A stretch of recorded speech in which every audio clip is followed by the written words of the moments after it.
being beautiful shouldn't be a crime. Had the BMW E31 been ugly, it probably wouldn't have been called an embarrassment to all who rode in it. Their words, not mine. But look, the 850i had a real problem. Its incredible good looks wrote checks that its utterly dull driving experience just couldn't cash.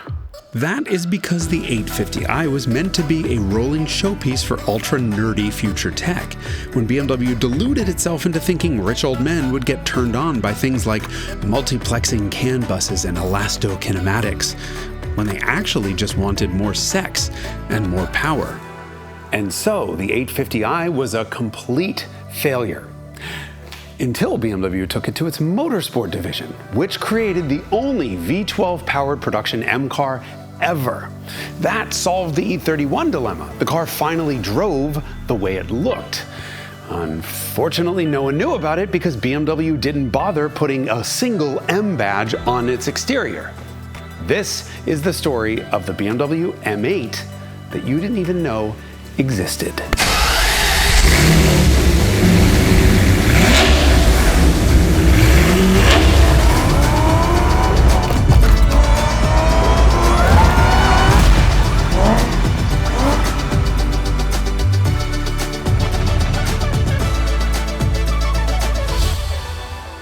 This episode of Revelations is brought to you by the Hagerty Drivers Club, which includes a subscription to our award-winning magazine, 24/7 flatbed roadside assistance, and far more. Join or get more info at the link below. The E31 story begins in the early 1980s, when BMW's head of R&D said internally that his team knew when it was time that a model lineup must be reborn into a completely new vehicle. And so the replacement for the E24 6 Series would be a completely new vehicle. Meaning nothing like the E24. Only problem was, to Dr. Wolfgang Reitzle's dismay, the ancient 6 Series was outselling all expectations. However, if there's one trait that seems to permeate all German car executives, it's the ability to ignore success and insist on reinventing the wheel. And so, Reitzle's 6 Series non-replacement wouldn't be just a regular grand touring coupe based on a sedan. It would be a delusion of grandeur, a celebratory, self-congratulatory flagship conceived solely to show off his team's obsession with new technology. Initial plans for the 8 included solar panels on its roof to power the AC system, an acoustic notification radar system that could see through fog to warn of impending objects in its path, a tire pressure monitoring system, and even moisture sensors that activated windshield wipers and closed sunroofs. Jetson stuff 40-some years ago. They spent $1 billion of today's dollars developing it. The last BMW developed with an effectively unlimited budget, and the first to be developed using CAD. And so even though it was 5 honking inches wider than the 6 Series, its structure weighed about the same, and was a third stiffer despite the lack of B-pillar. Still reeling from the fuel crisis, aerodynamics was a top priority for everyone because it dramatically reduced fuel consumption, especially at Autobahn speeds. And so the E31 had the lowest drag coefficient of any BMW ever. And a delusional Autobahn flagship would require, of course, the first 12-cylinder engine to come out of Germany since before the war. The 300 horsepower, all-aluminum V12 was created by Siamesing two 2.5-liter single-cam, 2-valve per cylinder M20 straight sixes from the E33 25i. So ironically, the high-tech new showpiece V12 wasn't particularly advanced. It also wasn't cheap. BMW boasted that the M70 V12 cost more than twice as much as 2 of those straight sixes did combined, meaning it was 4 times the price. But hey, at least it was lightweight because the V12 weighed less than the V8s from Porsche and Mercedes. But being the first German-speaking V12 in more than 50 years, there existed no engine management system capable of running the thing. So BMW just installed 2 of them. This runs as 2 independent straight sixes. It has 2 of everything. 2 distributors, 2 mass airflow sensors, 2 ignition coils, 2 fuel pumps. In fact, it has two completely independent fuel supplies. So if one side of the engine dies, it just keeps running as one of those and still makes enough power to cruise at $125. The V12 used the world's first throttle-by-wire system, using two throttles to balance output between the two engine halves, and it was bolted to a 4-speed automatic or a brand new 6-speed manual, the first ever to be mated to a 12-cylinder. The 850i shared its front suspension design with the 7 Series that had debuted a few years earlier, but the rear end was an entirely new clean-sheet design. In place of the tried-and-true semi-trailing arm rear end that BMW had pioneered in the late 1950s, was the company's first ever multi-link rear suspension. The integral rear axle is an ingenious suspension design known for its ability to separate the bushings that determine ride quality from the bushings that determine handling, so you can have very precise wheel control without harshness. Thanks to its pioneering use of elastokinematics, it was also known for stability, which meant that the engineers could dial out some of the understeer without it becoming a handful at the limit. We could do an entire episode on it because the integral rear axle is still used today, and it's been a key component in many of the world's best handling cars. So on paper, the E31 recipe included everything you'd need for a spectacular performance car. Unfortunately, on a scale, it included all the weight of a luxury car. At more than 4,200 pounds, the 850i weighed within 100 pounds of the long wheelbase 4-door limo-like 750iL. Ironic, since BMW boasted of all the weight-saving technology inside the E31, including its wiring. This is the first mass-produced vehicle to ever use a CAN bus. And that's standard fare today, but it means multiple modules can use digital signals to talk to each other and chiefly, therefore, share wiring. The list of the E31's industry firsts is enormous, and the kind of thing that could give someone with a name like Reitzle a stiffy. Read all of those if you want, but let me just give you one example. This car has a system that electrically varies the amount of pressure that the wiper arms put on the windshield to ensure that it wipes properly all the time. Conceivably to stop the spray nozzles from getting an infection. Then, so shortly after completing 400 test laps of the Nürburgring, the BMW 850i made its debut at the 1989 Frankfurt Motor Show. This was a good time to be a rich German car fan. The same year, Mercedes debuted the R129 SL, another technological tour de force with a big engine and an even bigger price. They both sold out instantly, with the 850i racking up enough deposits to account for its first 3 years of production. And then the magazine reviews arrived, and the Mercedes were all glowing and gushing. And the 850i, well, they didn't have too much nice to say about it. It is very pretty, and it has the least susceptibility to side winds of any BMW ever produced, and not the ultimate driving machine. The reviews were brutal. The 850i was boring with a capital B. No steering feel, not much speed, no sex. And worse, absolutely no noise from the V12. BMW was so hell-bent on making a car to show off its technology that it forgot to make a car that would show off at all. This was on purpose. Let's quote BMW directly for an explanation. Opening up the rear silencers, a practice that is favored and cultivated among the Italian sports car producers, results often in an unacceptable noise emission and constitutes a public nuisance. Huh?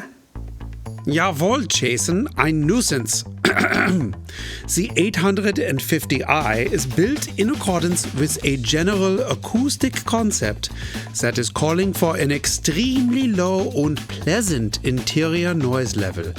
And despite the car's evident sporting character, for it to be quiet and environmentally acceptable to the world at large.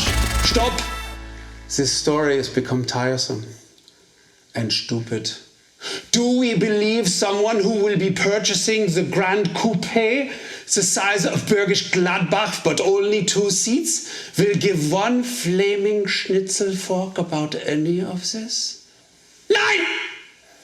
And now is the time on Revelations when we dance.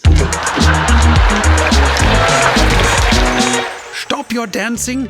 These buyers didn't care about any of those very German considerations, especially on a car that was dripping with Italian-like visual sex appeal. This is what happens when a company's R&D department engineers a vanity project conceived to show off what it's capable of, with little or no regard to what was expected by its customers. And so customers started canceling their orders and buying Mercedes 500 SLs instead, despite the fact that the 500 SL had 4 fewer cylinders and cost more. But Mercedes had concentrated on all of the right stuff. Its opulent good looks matched the understated wealth of its customers. The interior both looked and felt expensive. It had jaw-dropping performance and then a roof that also dropped. Mercedes literally couldn't build these things fast enough. Meanwhile, BMW had to drop the 850i's production from a planned 56 units a day to just 12. The coupe was such a flop that BMW also killed off plans to make a 2-seat convertible version of the E31, which, should have come first. It also killed off plans to make an M8, which would have been so expensive as to be completely unsellable. There was one prototype built, no headlights, but a quad-cam 48-valve independent throttle body carbon intake 6.1-liter 640 horsepower V12. You know, the one that BMW made for the McLaren F1. Oh, but Germans don't admit defeat quite that easily. They had to save face somehow, so BMW called M back and said, hey, maybe let's not go so crazy. Let's make an M8 that costs maybe 25% more than an 850i, rather than one that costs twice as much. And it actually happened. Just nobody seems to know about it. Probably because, in all of its delusions about flagships, BMW didn't notice that in its customers' minds, an M badge actually signified a BMW flagship. And so there wasn't a single M badge on the outside of the car. They called it the 850 CSI, but it received exactly the same treatment that the E36 did a year later when it was transformed from a regular 325i to a full M car, the M3. Exactly the same recipe, to be precise. And the first item is a big engine built by M with an M badge on it. Finally, M70 became S70 when M bored and stroked it to 5.6 liters with higher compression, lighter pistons, a forged crank, a higher redline, hotter cams, and a less restrictive exhaust. It gained 80 horsepower for a total of 380 and 406 whopping pound-feet of naturally aspirated V12 torque. You could have any transmission you wanted, so long as it was a 6-speed manual with a limited slip differential and the shortest overall gearing of any V12-powered automobile before or since. Quicker steering, stiffer shocks, springs, and bars, plus it was slammed so low that it had an inch less ground clearance than today's M4. Euro CSIs got rear-wheel steering, plus the biggest brakes in the world with 2-piece floating rotors and 4-piston fixed calipers. They all got M goodies like forged wheels and a front spoiler and a rear diffuser. And no M badges. Well, except on the door sills, so perfectly hidden that neither passengers nor passers-by could see them. Are you meaning to be joking? Where are the stinking M badges? Very upsetting. Stupid. The UK's Motorsport magazine, which had called the 850i an embarrassment, said the CSI was, quote, massively different to the original, a symbol of power and a statement of supreme technical accomplishment. Germany's Auto, Motor und Sport said it has blossomed into a serious sports car and declared it the best one of them all, but pointing out that the biggest differentiator to the 850i wasn't just the performance, but that fun was now part of the equation. The US car magazines agreed, saying the CSI was everything they'd expected from the 8 Series from the get-go. Car and Driver said BMW has perfected the species, and their CSI's 5.3-second run to 60 was 2 full seconds quicker than the 850i automatic. They said the CSI was the target should Porsche ever decide to replace the 928, and that the CSI rendered the SL redundant. Oh, and they said one other thing, that it was good enough to be called the M8. Clearly, they didn't know that legally it was an M8, according to the government. The badges on the back said BMW 850 CSI, but the VIN said the manufacturer was BMW Motorsport, and the model name on German certificates of title was M8. Just 225 of the non-M8s were sent to America, and they sold out immediately. Total production was just 1,510 units, making the 850 CSI one of the rarest M cars of them all. And begging the question, would those numbers have been far higher if BMW had badged it an M8? Or was the E31's fate already sealed with the failure of the regular 850i? We'll never know. But it seems there are 2 lessons BMW could have taken away from this whole experience. Lesson number 1, don't let your R&D department get in the way of giving customers what they want. This obviously fell on deaf ears, given the next car to wear an 8 Series badge was the i8, another total misread of market expectations. In lesson 2, what BMW realized is customers want an M badge on their M car. Safe to say, BMW has learned that lesson, because today they'd put an M badge on a 3-cylinder Rolls-Royce if they thought they can get away with it. But back then, BMW didn't know it needed to put an M badge on an M car.